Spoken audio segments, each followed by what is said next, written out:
We're just going to not say anything and just look at you. I've thought about that before. Actually, when I interview Vinod Khosla, he doesn't answer any of your questions. And then they want you to interview him. And then now, finally, the third time, it's like, why am I interviewing you? Just sit up there and talk. You don't care what anyone's saying. So I told myself, I'm not going to ask. The last time I did it, I'm sorry, this is your interview, and now I'm saying it doesn't even matter. The last time I decided I'm not going to ask a question, I'm just going to sit there as long as I can. And that lasted like 3 seconds. So you are going to answer my questions tonight, Maybe right? a couple, yeah. Okay. First of all, why are you so dressed up? Did you get married today, or what happened today? I didn't get married today. Although that might be the last time I used a suit. Great suit. Thank you. Now I had some client meetings, and I study social psychology, so there are people who make first impressions, and you can influence behavior by the way you dress. So. Is that right? What am I saying right now? I don't give a no. Rip my Nikes apart. Thank you so much for being here. This is like your third or fourth startup grind, and we really appreciate you doing it. And I've never really gotten a chance to speak with you at Startup Grind, so I'm particularly excited about it. Just tell us a little bit just about yourself. Where did you grow up? How did you get to Silicon Valley? Tell us where you went to school. Just tell us a little bit about yourself. Sure. So I got to Silicon Valley about 10 years ago. I came out here after starting a company in New York, and then came out for business school at Stanford, and then at the end of business school started another company with some of my classmates that was in the advertising and gaming space. And this was back in 2007, 2008 timeframe, when apps didn't mean phone apps. Apps meant Facebook apps. That was the only kind of apps that anybody were talking about back then. And so at the intersection of these two industries of gaming and advertising, which is where my last company lived, I learned a lot about consumer psychology. I learned a lot about what makes people tick. Because look, these two industries of gaming and advertising are all about mind control, right? These two industries survive because they can influence human behavior. Did my last company for a few years, and then after that company was acquired, I had some time on my hands, and I wanted to figure out what I would do next, and I started looking for some kind of filter, right? That investors have an investment thesis about how they allocate their financial capital, but I felt like I wanted some kind of filter on how to allocate my human capital, and I didn't know what that would be, right? A VC can put out a lot of bets and kind of have a portfolio of companies, but as an entrepreneur, you're only riding one horse at a time, and you got to ride that horse until the horse is sold or the horse dies. So I wanted to bet on the right horse. So I came up with this thesis that habits were really going to matter, that especially as the interface shrinks, right, as we move from desktop to laptops to mobile and now to wearable, every time the interface shrinks, every time the screens get smaller, habits matter more. And that's because there's just less real estate, right? There's less space on these increasingly small screens to trigger people, right? Using what's called an external trigger, and I can talk about the hook model a little later. These external triggers, notifications, messages, information that tells you what to do next, just has less space on a small screen. Of course, it completely disappears. After wearable, or concurrently with wearable, what we're seeing now is voice interfaces, right? Like the Amazon Echo and Siri, right? Now the interface, at least of a screen, has disappeared completely. So if you don't remember what you're looking for, if you don't have a habit associated with your need, then that product that you've built that people can't remember doesn't exist, right? So that's why I think habits are so important when it comes to building new companies, new businesses, that if you're not on the first page of someone's screen, if you're not the top of mind solution, you're going to lose. And so I have this very strong conviction that there's no rule that says the best product wins. I hate to break it to you, but there's no 11th commandment that says the best product wins. Silicon Valley graveyards are full of companies that had the best product, but that doesn't matter. What matters is if you can form the habit. Can you create a monopoly of the mind so that you're the first to mind solution? If you're not, you lose. So that's why I started studying habits. And then I started blogging about them, researching. A professor from Stanford reached out, the professor I knew quite well, and liked my articles and asked me to co-teach a class with him, Baba Shiv at Stanford, and then I started teaching at the design school. And then the class sessions essentially became a condensed version of the book, Hooked. How much of habits, or this idea that, I mean, and you're exactly right, that there's so many great products that just died. And how much of it is the product? How much of it is the UI? How much of it is the brand? Is it the timing? Like, I mean, aren't all of these things critical, or is behavior or creating that habit, is that really the thing that it needs to have? So when I look at companies to invest in, or companies I want to work with and consult with, I look for GEMS.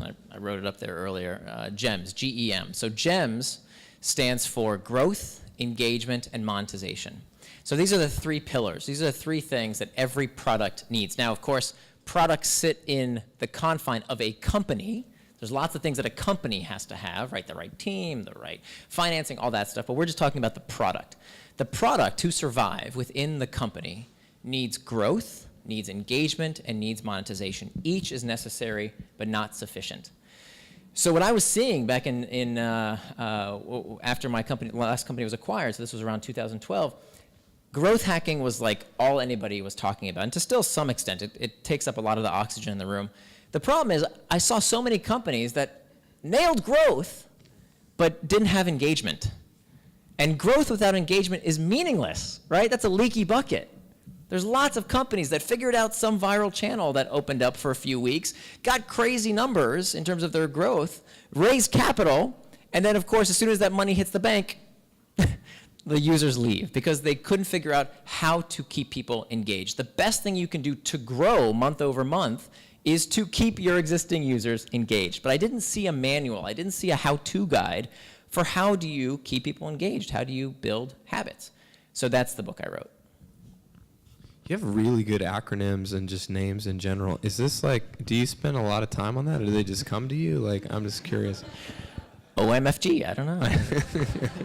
I'm serious. You are really good at names. Like, some people, like, I feel like in the history of building products, I probably come up with like one good name.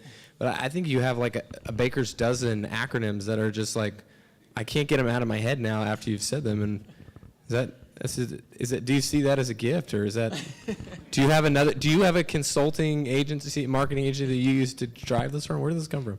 Okay, thank you. I appreciate that. It's very kind of you. It's actually one of the best compliments I can get because, good. I'll tell you why, because I like to read. Yeah. But as an entrepreneur, I realized that you don't have that much time, right? Like when I was running my company, I never wrote anything. I didn't have time.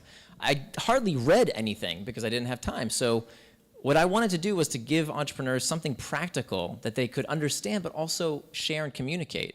And I think that's a really important lesson for the messages we're trying to get out into the world. You know, I work with a lot of academics, and I see my job as not producing new research. I mean, everything in that book is 50-year-old research when it comes to the studies. My job is to take that research and make it digestible and make it shareable.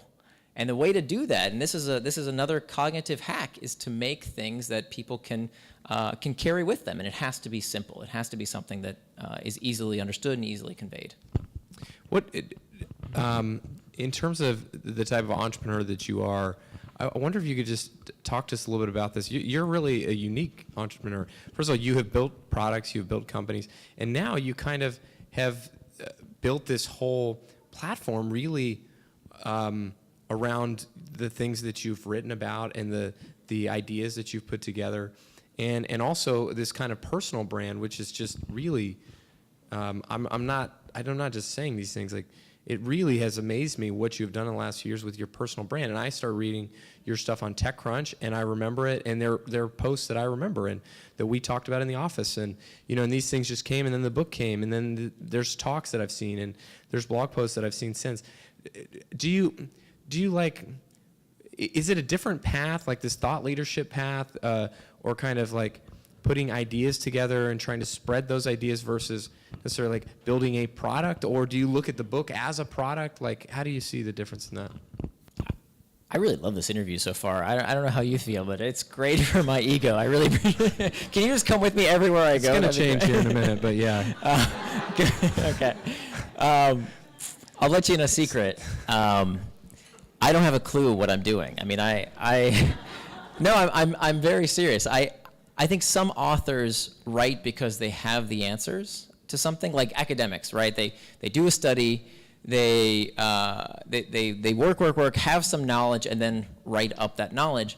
And I don't really work that way. I start with a question. And everything I've written to date over the past, 4 years now, has been trying to answer questions that bug me, like things that I want to figure out. And I think I have the luxury of something that a lot of people don't have, which is time to think, right? That I get a lot of questions, so I do office hours every week. For whoever wants to call, they go to my website, they can book time with me every single week. And so I make time. What is your website? Nirandfar.com. I wrote it up there, nirandfar.com.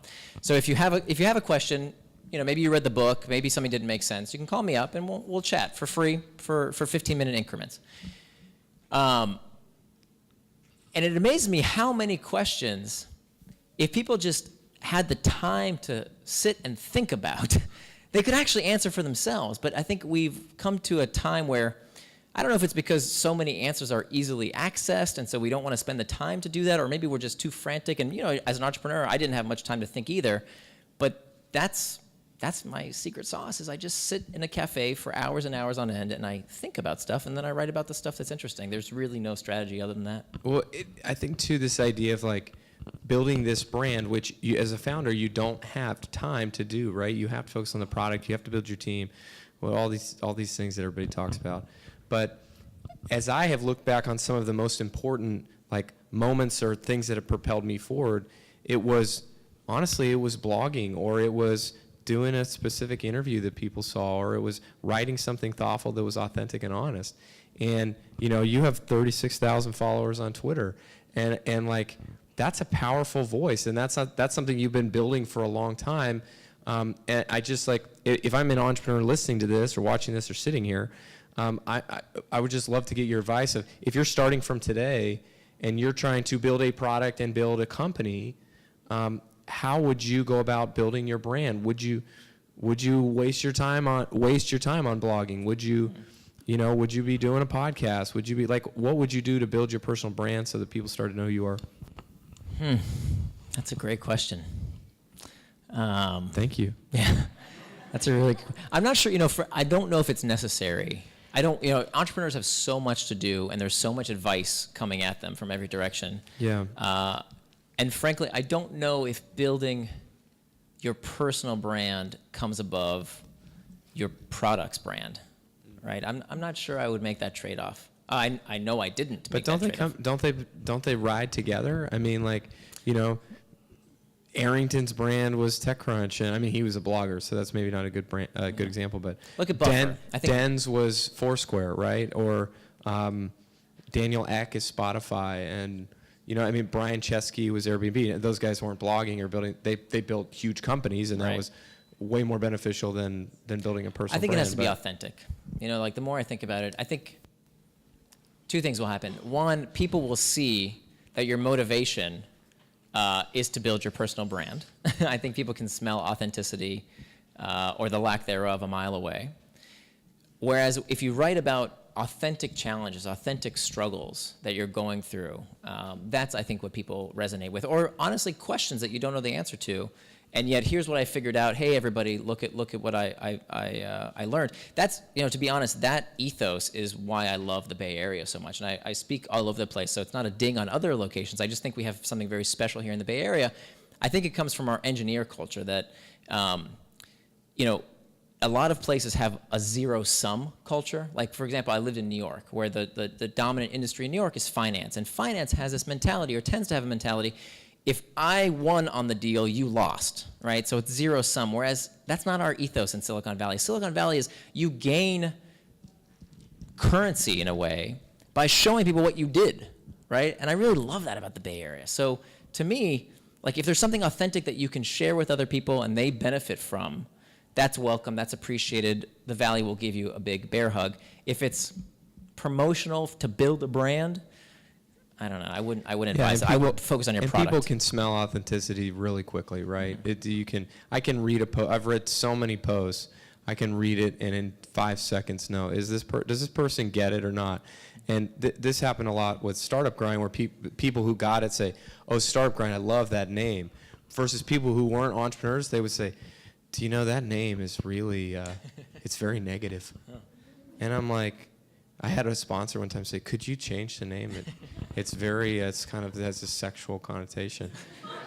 And I said, you have no clue what you're talking about. First of all, you don't get it. You're not an entrepreneur. You're not authentic to what we're doing, And I think the community gets the people that are doing it right and the people that are just pretending. Right. Yeah. Couldn't agree more. Let's talk about addiction and some of your addiction. No, not your addictions. How this isn't intervention that you're hoarders or something. How's the internet addicting? Like tell us about the good and the bad about the addiction of this kind of technology and the internet.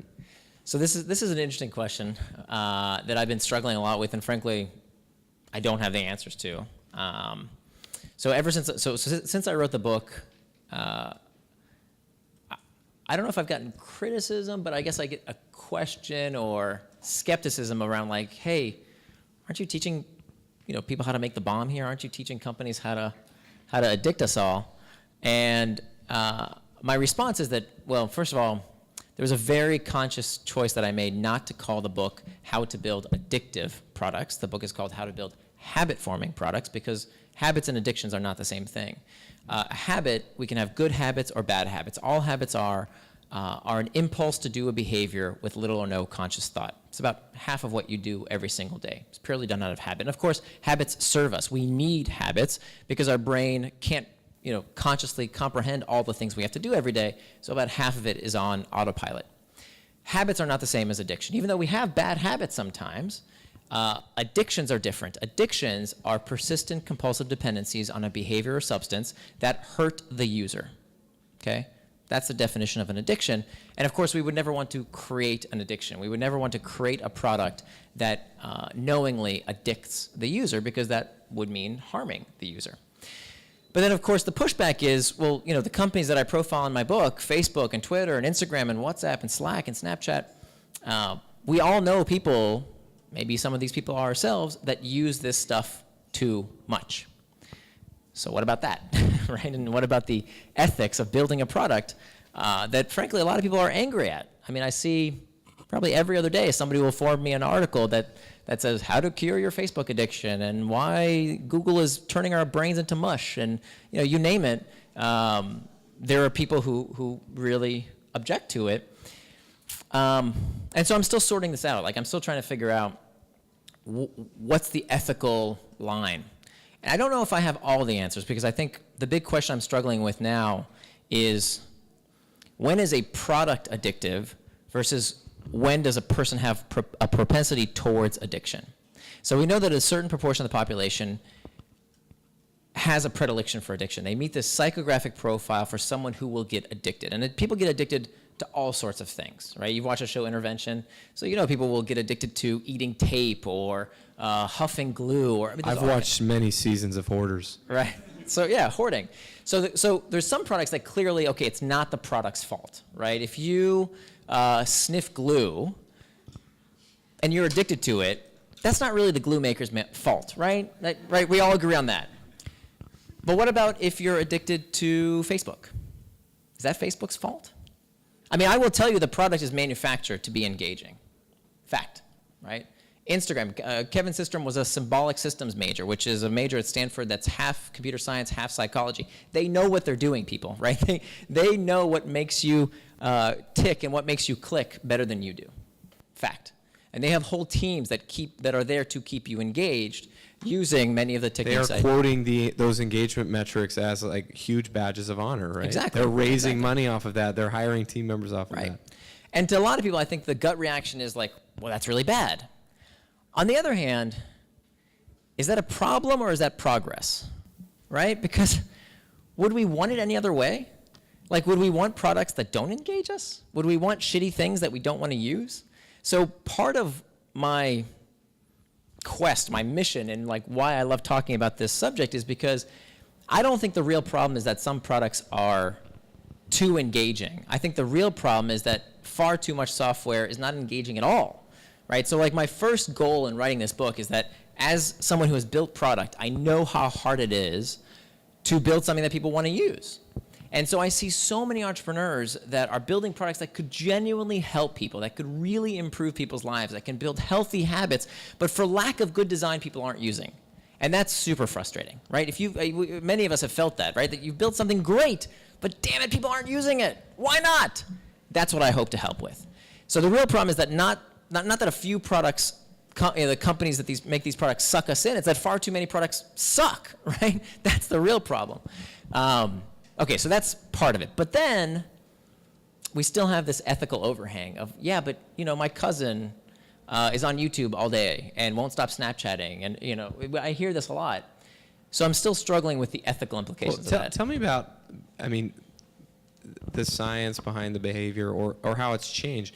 Do you think, or from things that you have seen, are we more addicted to things now than we were 100 years ago, 500 years ago? Do we just have more access to different tools and things? There's this classic picture, right, of everyone always says, we're all looking at our phones, right? And then the immediate reply to that is always everyone on the bus looking at the newspapers, like, and not talking. Like, oh, we're not talking anymore. Well, no one was talking in the 50s either. Right? And no one talks on the London Tube.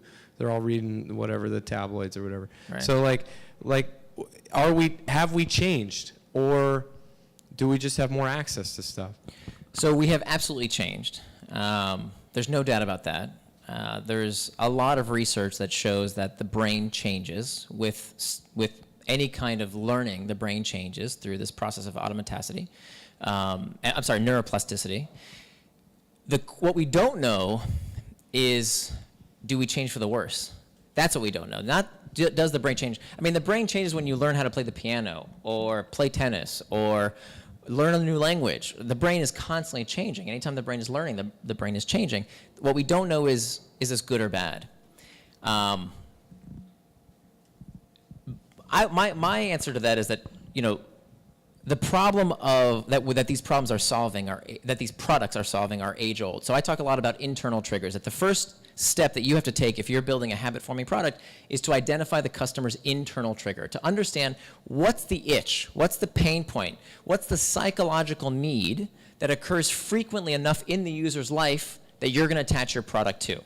So when we're bored, we check YouTube or Reddit. When we're uncertain, we hop onto Google before we even scan our brains to see if we know the answer. When we're lonely, we check Facebook or maybe Tinder, right? So these products have formed associations in our brain that when we feel this, we do that. That's what creating a habit-forming product is all about in a nutshell, creating an association with an internal trigger.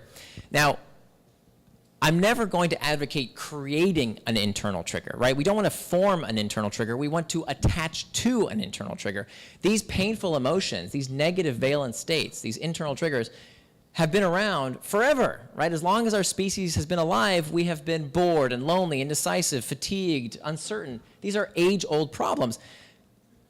And being pulled into distraction is nothing new, right? Socrates and Aristotle debated the nature of akrasia, this tendency to do things against our better interest. So that's not new. I think what's new is the medium, obviously, right? This medium wasn't available, nor was it as accessible as it is today. So the fact that we have these devices with us all the time, this access to getting and receiving data at such fast speeds is kind of has created a more addictive product, potentially addictive product. Do I have an ethical obligation that when I sit down in the garage with my co-founders, we say, we're going to build this product and we're going to change the world, do I also need to be saying, but how addictive are we going to make it? Like, we can't make it, we got to make it good, but we can't make it that good. Right.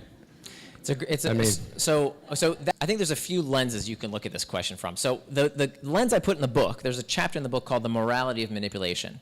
And I give this very simple two-part test. That if you're, as a maker, okay, this isn't a way for you to judge other people or for other people to judge you, But if you as a maker are asking yourself that very question, not can I change people's behavior, but should I, you have two questions I'd like you to ask yourself, if you even care about this. The two questions are, number one, does the thing that I'm working on materially improve people's lives? If you look in the mirror and ask yourself that question, can you answer in the affirmative? Is what I'm working on materially improving people's lives? But that's not good enough. There's one more question you need to ask. The second question is, am I the user? Am I the user? Why do I make people ask that question? I prompt that question because I want you to break the first rule of drug dealing. What's the first rule of drug dealing? Anybody know? Don't hire your brother. Close. Never get high on your own supply. Never get high on your own supply. So why did I do that rule? Because if there are any deleterious effects of using your product, you're going to be the first to know. So that's the safeguard. So if you are materially improving people's lives and you're the user, you're what I call a facilitator. Okay? Now, it doesn't mean you can't make money not being a facilitator, right? You could answer no to those two questions and still make money. That's not the point. The point is, are you on good moral ground? And so if you're a facilitator, one, you have two big advantages. One is that you're in a good ethical place. And two, I think you have an amazing business advantage. Because if you think about all the companies I mentioned in the book, Google and Facebook and Twitter and WhatsApp and Slack and Snapchat, all of these companies were founded by facilitators. People who were building something for themselves who believed they were materially improving people's lives. And that's such a huge advantage because the hardest part about building a product is understanding the user. And it's such a leg up, it's such a huge competitive advantage to build for a user you deeply understand, namely you. So that's the two-part test I give for makers. I mean, the hardest part with that is you build it for yourself, but then you don't know how big the market is going to be, right? You don't know how many people are like you. And I don't know about your experience, but more often than not, when I build things for myself, it turns out I'm one of the few people that actually wants it. Right. And it does happen sometimes, right? And Facebook in that regard maybe gets lucky, and Snapchat gets lucky that they build into a big market. Do you see that? Absolutely. And so that's the M in GEMS. The M stands for monetization, and within that is size of market, right? How much of the market can you monetize? However, I see a lot of what I'm worried about is not that you build a product that you love, but nobody else likes. What I see occurring much more frequently is that people delude themselves into thinking this thing I made, that other person is going to love, even though I would never use this piece of crap. Sure. Right? That's the problem I see more frequently. The market sizing, frankly, that's where the magic and the risk of investing, of being an entrepreneur occurs. Nobody knows. There's no way that Peter Thiel, even when he invested in Facebook way back in 2006, I guess, he couldn't have known, right? He didn't know it would touch 1 in 7 people on the face of the earth. He thought there's potential, right? We all have this need to connect with each other. Wow, this is a potential market. But anybody who tells you they saw how huge a market could be, that's really tough to do. Yeah, it's interesting because you see, as you go through this exercise with entrepreneurs, right, it's like, oh, well, why are you building this? Oh, well, I really needed this. It's like, you needed the networking app to meet with strangers when you were traveling. And it's like, yeah, I would use this all the time. I go on. But do you? Oh, exactly. And you go through it, and you kind of, as a founder, you see this sometimes. People are just delusional. I have been delusional in this, and I've done exactly. Other people will love this, and like I will use it once in a while. You know, right? Like people are gonna love this, and I'll might use it. Right. And you cannot put the blinders on. Right. So by the way, and a response I get to that answer is, well, that's not fair because we're going to underserve markets, right? Like because the tech creating a new market. No one even understands this opportunity. Well, that like, hey, look, tech is dominated by white males. Absolutely, that is the case. So we're building products for that demographic. But I don't think the solution is to go build for people that you don't understand anything about. The solution is to make the tech industry more inclusive of different people so that they can build for their markets. Can you have this story about when you started your company and you had a friend of yours also starting a company and you came to this arrangement? Could you tell this story? This is just like a random story in the middle of a talk, and we're going to talk about something else. But yeah, I love this story. Could you tell this story? I don't know if it's so much of a story. Talking about Eventbrite? Yes. So Kevin Hartz and I and Julie Hartz we became good Founders friends. of Eventbrite. Founders of Eventbrite, and we exchanged equity. He invested in my company. I invested in Eventbrite. I did a lot What year better. would this be? This was 2008. Okay, so you're friends, Yeah. and you want to invest in each other's companies, but you don't really have any money to do so, right? Or No, we exchanged cash. A little bit. But yeah. I mean, our cash went from our bank accounts into Yeah. the company. Okay, but was it a big amount, or was it No, it wasn't- not it a wasn't huge amount? Yeah, kind of like a token amount. Yeah. Yeah. Okay. A lot less than a VC could put in. Yeah. Yeah. And did you exchange equal share? I don't even remember. Okay. But like your yeah, sorry. your friends, no, you're the one answering the question. Your friends, and you just say, hey, we're friends. I believe in what you're doing. You believe in what I'm doing. Like, let's trade equity. Yeah. Yeah, that's what we did. In fact, I heard Justin Kahn say recently something around how he has, like, Justin Kahn is a partner at YC, right? Partner at YC? Yep. And he has all this list of investment criteria, all the usual stuff we've heard about: big market, great team, amazing technology, barriers to entry, network effect, blah, blah, blah. But one of those things is I always invest in a friend, right? Because he's doing that risk minimization, right? The regret minimization of, I don't want to have the opportunity to have invested in Uber and Airbnb and I missed it. So just default, I'll invest in a friend. And so if it's somebody super close, for example, our last company that I helped start, the co-founders of that company went on and started a new company. I invested. Did it. Just did Didn't it. even think about it. Because if I didn't love them, I wouldn't have invested. But Yeah. they're great people. So I really didn't care what the It's business. really cool. Same actually with the if you see on the book here, it says my name, and then below it says with Ryan Hoover. Now, had I known who Ryan Hoover would become, I would have made his name a lot bigger.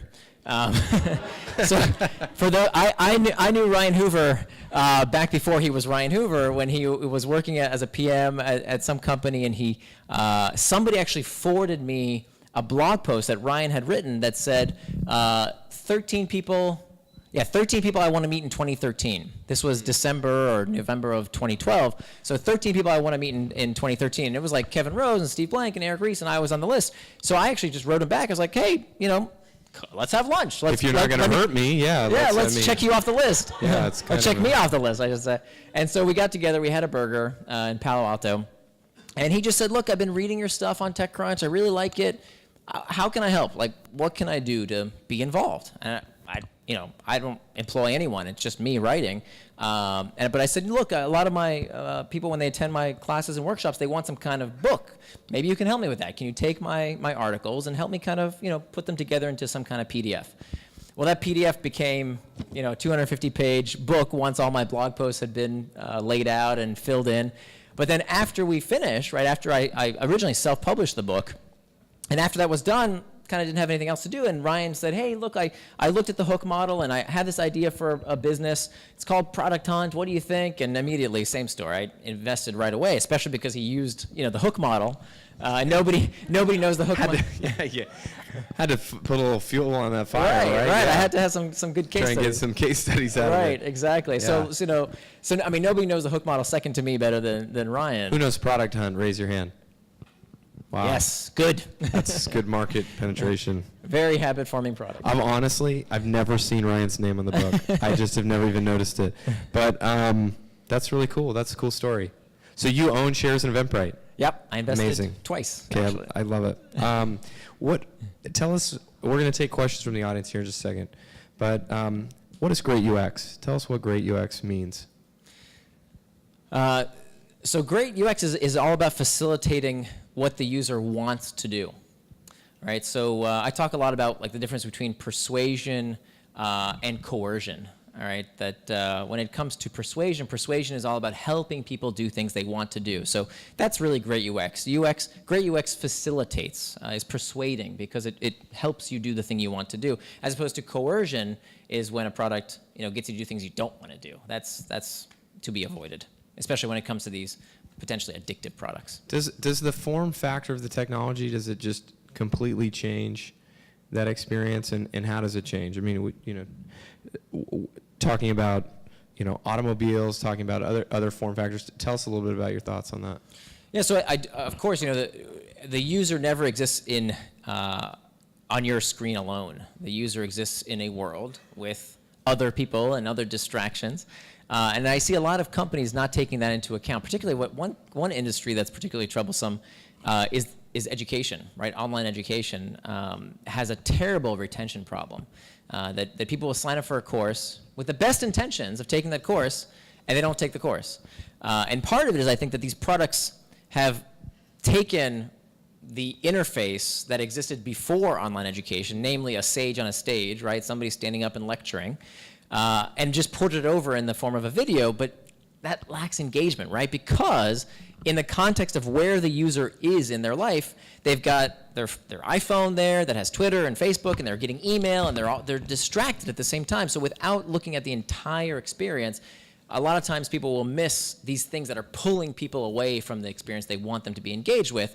So I think that's a big reason why people don't stay engaged. Do you think that maybe part of the problem with online education stuff is actually that when they started building the products, they were just super ethical? They sat down and said, hey, we want to be very ethical about this, and we don't want to addict people to online education, and so they just built really crappy software?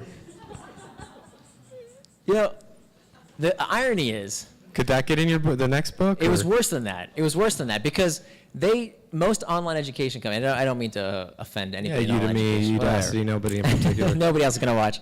It's worse than that because they took something that should be engaging, right? When you think about the hook model, the third step of the hook model is a variable reward, is uncertainty, right? A bit of mystery. Learning something should be interesting. Very sexy and mysterious. Absolutely. It should be, right? Yeah, like if you think, nobody forced Albert Einstein to do what he was doing. Nobody asked Isaac Newton to, go figure this out. They did it because they wanted to, because learning should be engaging. The mystery of, hey, what's the answer to this problem should keep us engaged. But they've made it so effing boring that nobody wants to stay engaged. Watching somebody blabble on for 20 minutes as I'm doing right now, sorry. No, this is good. Tell me about the Qtip effect. Okay, so the Qtip effect is brand new, actually. I've never written about it, never even talked about it, so this is the first time I've talked about this. The Qtip effect is, let me tell you about the Qtip. So if you look at the back of a box of Q-tips, you will see on the back of this box of Q-tip a warning message. Does anybody know the warning message? What does it say? What does it say? What? Don't put it in your ear. Raise your hand for me if you knew. Raise your hand if you knew that you were not supposed to put Q-tips in your ear. Who knew that? Okay, that's about, what, like 5-6% of the room or so? Not many people knew. Like, most of you laughed when I told you that you're not actually supposed to put Q-tips in your ear. Next time you're in the store, if you have a box at home, look, there's a big warning message. Do not put this in your ear. Why do they do that? Turns out that the way Q-tips are generally used by most people, they put it in their ear, they create a bit of damage to their eardrum by shoving it in too deep. That creates a bit of an itch, right? A bit of a discomfort. And the way to get that discomfort away, or to make that discomfort go away to most people, is cleaning it more with a Q-tip. So this is a very interesting metaphor for what I think a lot of people do with technology. And I think this is what we're struggling with actually all addictive products. All addictive products have this Q-tip effect, where the solution becomes the problem.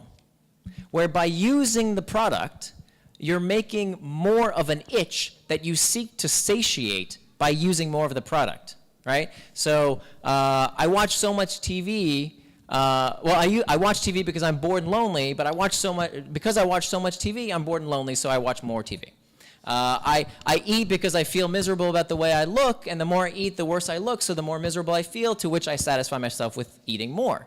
I gamble to escape because I'm dealing with some pain in my life, but the more I gamble, the less money I have, the worse I feel about my life, the more I gamble. So at the core of these addictions, we find this interaction between the user, who's always escaping some kind of deeper pain, and the product that doesn't make the pain ever go away. That's interesting. And I think that's the definition of a product that's potentially addictive, that can be abused, that can be overused, is that it has this Q-tip effect. It makes the problem worse without actually solving it, but you don't realize you're making the problem worse. Now, that being said, here's the good news. That's really, really depressing, but here's the good news. The good news is that for the first time, online products, interactive products, the makers of these products know who you are. So as much as we kind of bristle at all the data that's being collected on us, the upside is that if these companies wanted to do something, if they wanted to help us, they could. Right? If you're an alcohol manufacturer, right? People have been addicted to alcohol for thousands of years. But if you're an alcohol distiller, you can throw up your hands and say, well, I don't know who the alcoholics are. How do I know who's abusing my product? But Facebook and Instagram and Zynga and Angry Birds and all these companies have personally identifiable information. They know who you are. So if they wanted to, for the small percentage of users who go way too far, they could do something, right? And so that's what I'd like to explore. Like, is there a moral responsibility? Remember we talked about addiction before, that I think companies who know have a moral responsibility. So if these companies know, what are they going to do about it? It's so interesting because when you think about it when you hear it talked about that way, when you start thinking about it that way, and just start listening to startups talk about their users, and it's like, as you say Angry Birds, like I think of like Mafia Wars, and I think of Angry Birds, and I think of like how they used to talk about, 99% of our users, they don't pay us anything, we serve up ads and don't make any money. But that 1%, they're crazy, and they'll pay $500 for a pirate hat. And it's like, and they're like, yeah, and then everybody cheers, and it's like, what are you doing, man? Like, you just ruined that dude's life in Vietnam. Yeah. And so I just, a $500 pirate hat in Vietnam, let me just tell you, it's expensive. So I don't know, as a responsible entrepreneur, I mean, we kind of just went in this circle, and you're kind of just volleying up this idea for people to think about it, and it is making me think, but I don't know what if it's... I would not do it on the front end. I would not taper what you're going to do. You don't put the cigarette label on the products, on the technology? No, I wouldn't hold yourself back as an entrepreneur.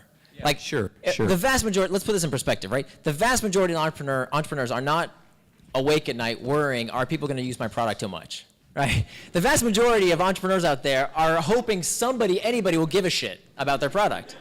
So this is not, right, like to put this in perspective, this is not a problem that a lot of entrepreneurs face. And that's a good thing, right? I want companies to build engaging products and services. The thing is, I think in any product that is sufficiently large, that is used by enough people, and is sufficiently good, will have addicts, right? If it has this Qtip effect. The good news is that we can do something about it if we want to. So what I want companies to do, and I've written about in this in TechCrunch, I want companies to have what I call a use and abuse policy. I want companies that have this Qtip effect to just tell me some number, right? 30 hours a week, 40 hours a week. How many hours a week of playing a game, of being on Facebook is too much? It's too much. Have I tipped the scales? And then we're going to do something for people who use too much. We're going to help them moderate. We're going to, Qtip doesn't want you to abuse their product, right? They don't want you to shove it in your ear, even though financially it's good for them, right? That you're buying more Qtips. But that's clearly not what they want. And I don't think that most companies out there want to truly addict people. Yeah, well, the downside is not worth the upside, right? I mean, it's not, they're not. I want to end on this, and that is Mike Maples from Floodgate always says that great entrepreneurs start movements, and I feel like this book, Hooked, and the thinkings and the thoughts and the models that have come out of it, it really has had this organic movement kind of feeling to it, and I wonder. How, if I'm an entrepreneur, is that something I can engineer? Is that something that just I have to hit the right thing at the right time for that sort of thing, that ball to start rolling? Or how do I create a movement with what I'm doing, create that kind of energy?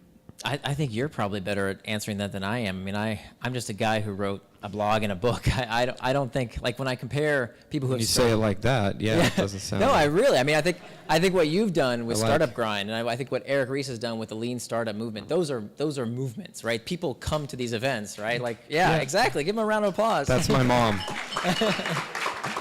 That's my stepmom clapping, trying to win points. Okay, no, but I like. Hundreds of thousands of people write books every year. They don't break through. It doesn't happen. Mm-hmm. Like most people that write books you never heard of. Then they feel better about it, and they write it, and it's done, and whatever. They can sleep better at night. Like, this actually, like, it broke through. It like, people are talking about it. Like, people are talking about these principles, and so you're being humble about it. But like, do those things just does it just happen? Is it just like you can't force it? Like, it happens or doesn't happen, or like, are there things you can do to at least like get more inertia and roll the ball, get a little bit behind it? I think 90% of it, I think, is probably out of your hands, right? I don't think if you tried to engineer a movement, it could. I mean, how did it happen for you? I mean, how did this thing become bigger? You never asked. No. The book is hooked. No, really. I really no, you can't. He's not getting out of it. I want to turn the tables. I mean, I will answer you very quickly and tell you that if it happened, I don't see it, frankly, but thank you very much. I didn't engineer. The only thing I did that I think actually I don't understand why every author doesn't do, I asked people who were blog subscribers if they wanted to, they could volunteer to be a contributor to my book, which meant I would give them an advanced copy on Google Docs of the text in my book. Now, the idea was, if you help me edit my book, if you read it and tell me where I screwed up and what wasn't clear, and help me edit it, I will put your name in the very back. So there's about 4 pages of people's names who are contributors in the book. This was one of the smartest things I did because, number one, and it was just a risk, right? And the only reason I could do this was because I self-published it first. So my publisher, if I had tried this after I had signed a contract with a publisher, would never let you do this. But I was self-publishing, so I didn't care. It helped me with two things. One, the book got way better, right? Like, people telling me, nah, that doesn't make sense, this sucks, you have to change this. The book got way, way better. I filled in examples that weren't clear, et cetera. The other thing was that I had a ready list of people who were invested, right? That last step of the hook is the investment fade. They had put effort into the book, and they wanted to see it succeed. And so when I asked, hey, my book just came out, would you mind leaving a review on Amazon? Could you put a review on Goodreads? It's in stores. If you get a copy, that'd be great. I think that helped me quite a bit because of that investment phase. Now your turn. How did you do what you did? Well, what I would say too about what you did is, like, it felt like like, great entrepreneurs do create movements, but they don't sit at home and it doesn't just happen. I don't think it just happens. I think there is some organic things that I've worked as hard on Startup Grind as I have on the things, and you've never heard of any of them. So yes, there is an organic nature to ideas that people resonate with and that solve real problems. But, like, all the little things you did, the blogger thing, the first time I ever emailed with you reached out to me to speak, which almost no one had ever done at that point, and I thought was like this really, I was like, wait, what is wrong with this guy that he wants to speak he's asking us to speak? Like, we gotta look into this guy. But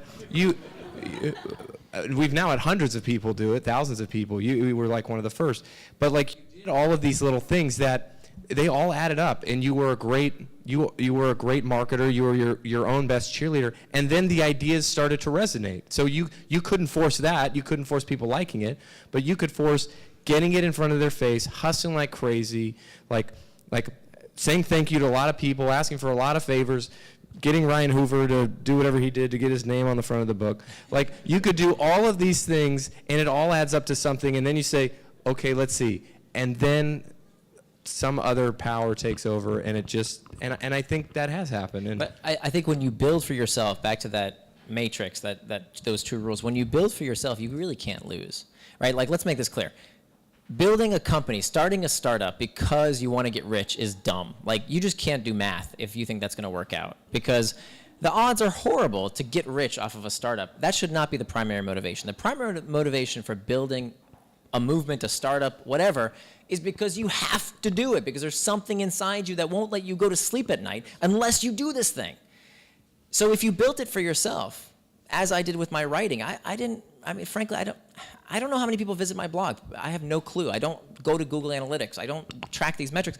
I don't care. I'm writing for me, and if other people benefit from this, that's terrific. And I'm guessing, you tell me, when you started Startup Grind, were you scratching your own itch? Yeah, absolutely. It was nothing. Like, it was just us trying to help each other and learn from each other. And it turned out that other people needed the same thing, and you all are here tonight for that same reason. And I'm still here for the same reason, because I want to learn from Nir. And I'm here for a selfish reason. No, it's true. I want to help all of you too, and I hope you gain some from this, but honestly, I'm trying to help myself. And it all works together, right? And you get to talk about your book, and that's helpful, and we'll put it on the blog, and 10,000 people will watch the video and listen to the podcast. We all benefit from it in the ways that are good for us. And so it just so happened, I was never more shocked than when someone in the audience came up to me and said, there's this surfer guy from LA, and he's like, dude, this is awesome. We got to do this in LA, bro. We got to do this in LA. And I'm like, you are the most you were like, I would never let you touch my brand. First of all, I'm going to get sued. I knew that. I'm getting sued for the first time in my life. And then I thought, well, I have nothing to lose, so if I get sued, they can take what I have, which is nothing. So we did it, and it worked. And then we did it again, and it shockingly worked again. Yeah. And then it didn't work the third time, and then we tweaked some things, and then it worked the fourth time, and then it didn't work the fifth time. And then, the ball started to roll. Yeah. Should we serve more than ourselves? Should we maybe answer some of your questions out Let's there? give it up for Nir for being here. Thank you very much.